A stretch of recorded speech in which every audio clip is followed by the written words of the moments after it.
নমস্কার বন্ধুরা, আমি রূপা ব্লগস রূপা চ্যানেলে আপনাদের সবাইকে স্বাগত জানিয়ে আজকে বানিয়ে দেখাবো আমি রসমালাই পিঠের রেসিপি।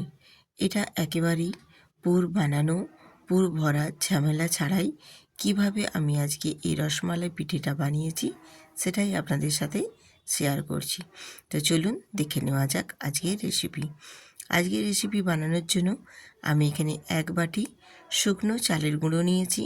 তার সাথে দিয়ে দেব হাফ বাটি পরিমাণে ময়দা আর চালের গুঁড়োর সাথে এবারে দেব আমি স্বাদ মতো লবণ দিয়ে সমস্ত কিছুকে বেশ ভালো করে আমি একটু হাতের সাহায্যে মাখিয়ে নেব। এখানে চালের গুঁড়ো, ময়দা আর নুন সবটাই বেশ সুন্দর করে মাখিয়ে নেব। এরপর আমি একটা গ্লাসে 1 গ্লাস মানে ছোট গ্লাসে হাতে সহ্য করে নেওয়ার মতো উষ্ণ গরম জল দিয়ে অল্প অল্প করে মেখে নেব। আর জলের পরিমাণটা কীরকমভাবে নিয়ে মাখতে হবে সেটাও আপনাদের সাথে শেয়ার করে নেব। এরপর আমি অল্প অল্প জল দিয়ে একটা সুন্দর ডো রেডি করে নেব। আর ডোটা বেশ সুন্দর সফট করে মাখিয়ে নিতে হবে। আর মাখানোটা কিন্তু খুব শক্ত হলে হবে না, একটু নরম করেই মাখিয়ে নিতে হবে।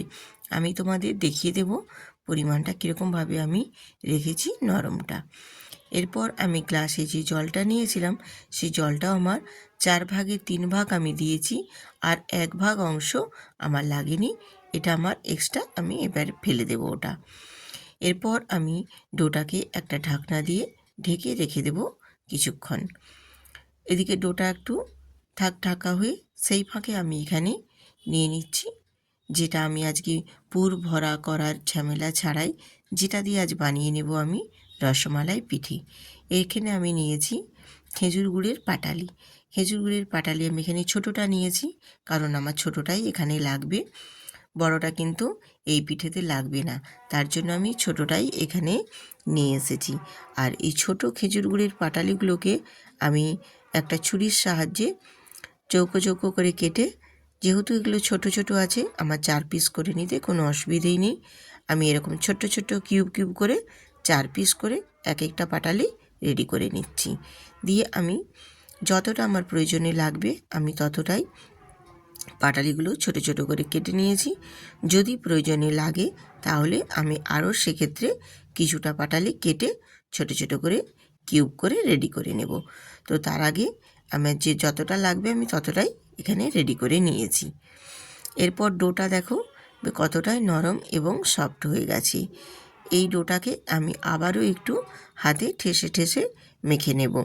আর এই ডোটাতে একটু শুকনো চালের গুঁড়ির সাথে ময়দা দিলে ডোটার নরমটা কিন্তু ভীষণ হয়, আর একদম সব তুলোর মতো নরম হবে পিঠেগুলো।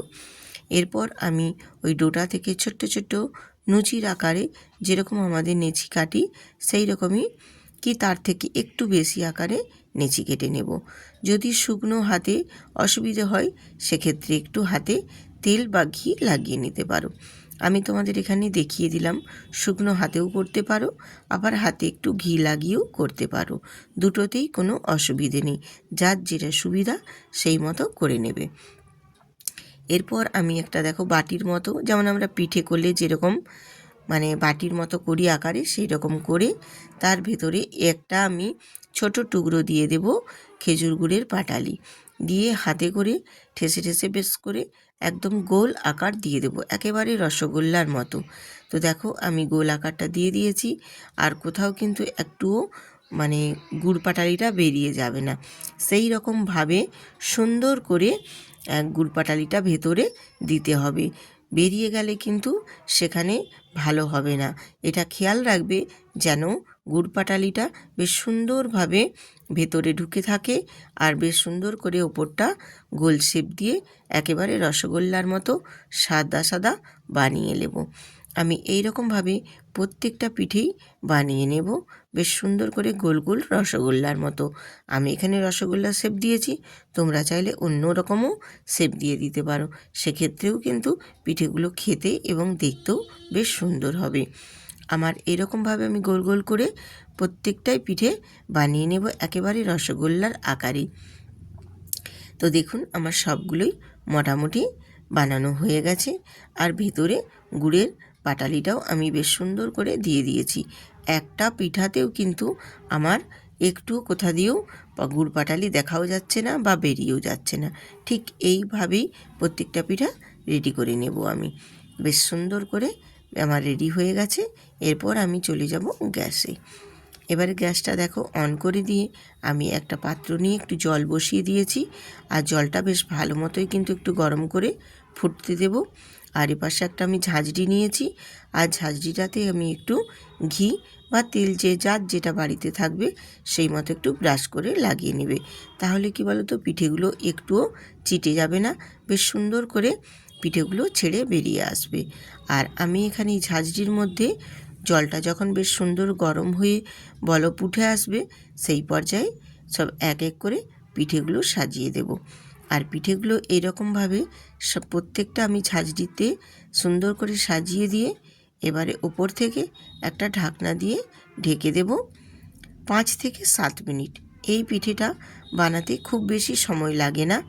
5 থেকে 7 মিনিট, অতটাও হয়তো সময় লাগবে না, তারও আগে হয়তো রেডি হয়ে যেতে পারে যদি ঠিকঠাক মতো বলকটা হয়। আর এই রকমভাবে প্রত্যেকটা পিঠেই দেখো সুন্দর করে একদম পিঠেগুলো দেখো রেডি হয়ে গেছে। আমি তোমাদের হাত দিয়ে একটু টিপে দেখিয়েও দিলাম কতটা সুন্দরভাবে পিঠেগুলো আমার রেডি হয়ে গেছে। এবার আমি পিঠেটা নামিয়ে একটু ঠান্ডা করতে দিয়ে দেব। আর এপাশে পিঠেগুলো ঠান্ডা হতে হতে সেই সময় আমি রসমালাইটা বানিয়ে নেব।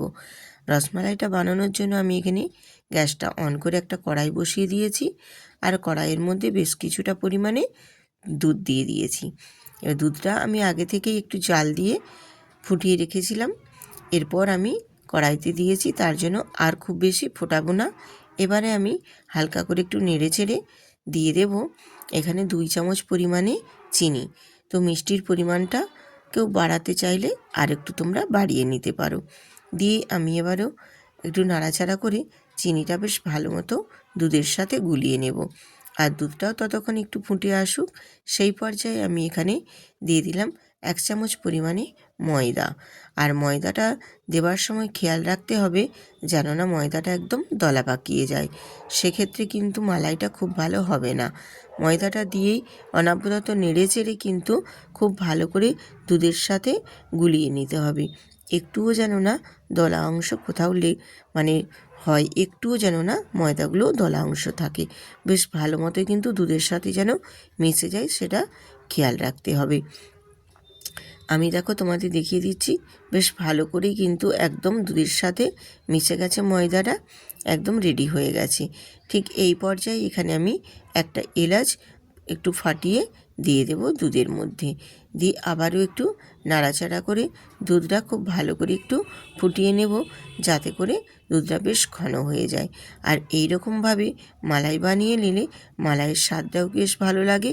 আর মালাইটা কিন্তু বেশ সুন্দর ঘন হয়ে যায়, খুব সুন্দরভাবে একদম পারফেক্টভাবে রেডি হয়ে যায় মালাই। এতটা সুন্দর হয় আর এর স্বাদ এবং গন্ধ এতটাই সুন্দর, একবার বানালে তাহলেই বুঝতে পারবে যে এই রকমভাবে মালাই বানালে মালাইয়ের স্বাদটা কতটাই সুন্দর আসে। তো আমার মালাইটা দেখো কত সুন্দরভাবে ঘন হয়ে একদম রেডি হয়ে গেছে। এরপর আমি যে পিঠেগুলো ঠান্ডা করতে দিয়েছিলাম, এই পিঠেগুলো এক এক করে আমি মালাইয়ের মধ্যে দিয়ে দেব। আর এইরকমভাবে যারা না এখনও পর্যন্ত মালাই বানিয়েছো তারা প্লিজ এইরকমভাবে একবার মালাই বানিয়ে দেখবে। মালাইয়ের স্বাদ একেবারে আলাদা একটা মাত্রা নিয়ে আসে, ভীষণ সুন্দর হয়। আর আমি এখানে পিঠেগুলো সব দিয়ে দিয়েছি। দিয়ে একটু ক্যাচুলার দিয়ে নাড়াচাড়া করে সবকটাই মালাইয়ের সাথে বেশ ভালো করে আমি ফুটিয়ে নেব। আর এই রকমভাবে পিঠেগুলো দেওয়ার পর মালাইটা কিন্তু একটু নেড়ে চেড়ে ফুটিয়ে নিতে হবে। আর এই সময় একটু বেশিক্ষণ মানে যত নাড়বে ততটাই ভালো, না হলে হয়তো তলায় লেগে যাওয়ার ভয় থাকে। তো নেড়ে নেড়ে কিন্তু পিঠেগুলো বেশ সুন্দর করে মালাইয়ের সাথে মিশিয়ে ফুটিয়ে নিতে হবে। আর এইরকমভাবে ফুটিয়ে নিলে বেশ মালাইটাও যেমনি সুন্দর হবে আর পিঠেটাও খেতে ভীষণ সুন্দর হবে। আর যাতে না তলায় লেগে যায় সেটাও একটু খেয়াল রাখতে হবে। এই রকমভাবে নাড়াচাড়া করে পিঠেগুলো বেশ সুন্দর করে ফুটিয়ে তারপর আমি নামিয়ে নেব আর গ্যাসটাও অফ করে একটু ঠান্ডা হতে দেব। ঠান্ডা হয়ে গেলে একটু তারপর তোমাদের সার্ভ করে দেখিয়ে দেব। আর আজকের এই পিঠের রেসিপিটা কেমন হয়েছে বন্ধুরা কমেন্ট করে কিন্তু জানাতে একদম ভুলবেন না। আর যদি ভালো লেগে থাকে আজকে এই মালাই পিঠের রেসিপি, তাহলে বন্ধুদের সাথে শেয়ার করে সাবস্ক্রাইব করে বেল আইকনটি প্রেস করে দেবেন। আর যেসব নতুন নতুন বন্ধুরা দেখছেন তারা অবশ্যই আজকে চ্যানেলটি সাবস্ক্রাইব করে বেল আইকনটি প্রেস করে দেবে। তাহলে নিত্য নতুন রেসিপি দেওয়া মাত্রই সবার আগে পৌঁছে যাবে আপনাদের কাছে। আশা করি সবাই বুঝতে পারছেন। আর আজকের আমার রেসিপিটা কতটাই সুন্দর হয়েছে নিশ্চয়ই দেখেই আপনারাও বুঝতে পারছেন যে আজকের এই রসমালাই পিঠের রেসিপিটা কতটাই সুন্দর এবং কতটা লোভনীয় হয়েছে। নিশ্চয়ই আশা করি দেখলেই আপনারাও বুঝতে পারবেন যে এই রকম দুধ পুলি পিঠে বা দুধ রসমালাই পিঠে বানিয়ে একবার বাড়িতে ট্রাই করে দেখবেন। আশা করছি ভীষণ ভীষণ ভালো লাগবে। আর আপনাদের সাথেও আমি শেয়ার করছি, আমার বাড়িতেও আমি বানাই, এছাড়াও আত্মীয়স্বজন এলেও তখনও এটা বানিয়ে থাকি। একবার ট্রাই করে দেখুন, আশা করছি ভীষণ সুন্দর। আর আমি আপনাদের একটা কেটে পিঠে দেখিয়ে দিচ্ছি যে ভেতরটা কতটা লোভনীয় এবং আকর্ষণীয় হয়েছে আজকের এই রসমালাই পিঠের রেসিপিগুলো। তো আজ এই পর্যন্তই, আবার আসবো আরেকটা রেসিপি নিয়ে।